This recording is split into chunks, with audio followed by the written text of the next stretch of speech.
أو نذرتم من نذر يا هر نذرك لسر خوتاني فرز كان وجيبجي كان. طبعا نذر بريتيا لو واجباتاني كالتو لسر خود فرزكي كخوي فرز نية شرعا، بس تو لسر خود دائني مثلا علي نذر بي لسرم ام صلاة قرباني بكم،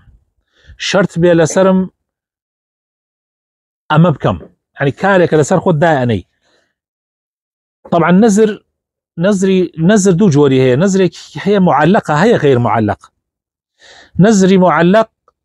اوي اي بسي بشتكوا علي نخوش كتي علي اگر او نخوش چاك بو بي خوايا اگر فلانه كسم دايكم اگر چاك ببيتوا مانگيك روجوغ كاورك سر برم لبيناي خوا. اما بيوتري نذري معلق يعني بستوته تشتكوا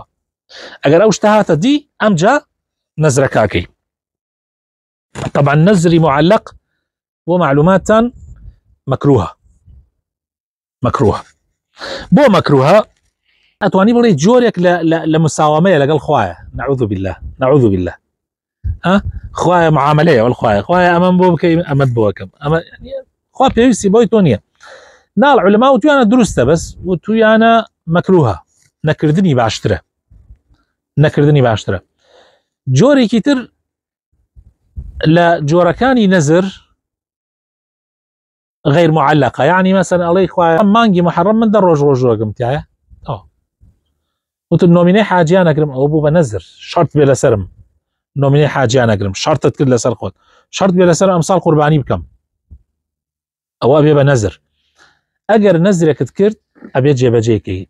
الذين يوفون بالنذر يعني كده مرجي مسلمان وابي نذرك كده ابي جيبجيك حتى اجر لجاهليه الشاء يسا عمر لجاهليتها رضي الله عنه لجاهليتها نذرك كردبو كروجيك اعتكافك على مالي خوايا شوية شو روجي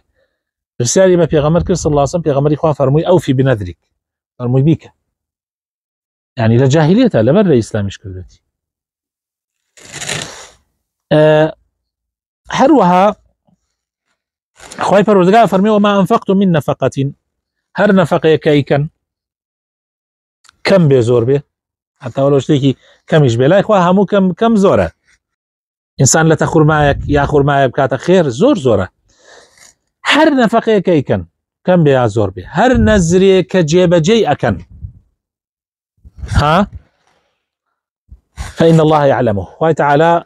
في زانه وهيتشي لاو النامي هيتشي لاو النابي بس خواه بنامان ده اگر انسان زكاة النفقه نده اگر انسان نذري كردو جيبجي نكا خلق يزور هيا مانيت چيا كمو دودا نايكا شرط بلا سرم كاور سر برمو داي نايكا شرط وازن نعوذ بالله خواست خوا خلطينه نا خوانا خلطين هو اوانك واو إشاكا ظالما وما للظالمين من انصار يعني براسي ظالم مستمكار هيت سرخريكي نيه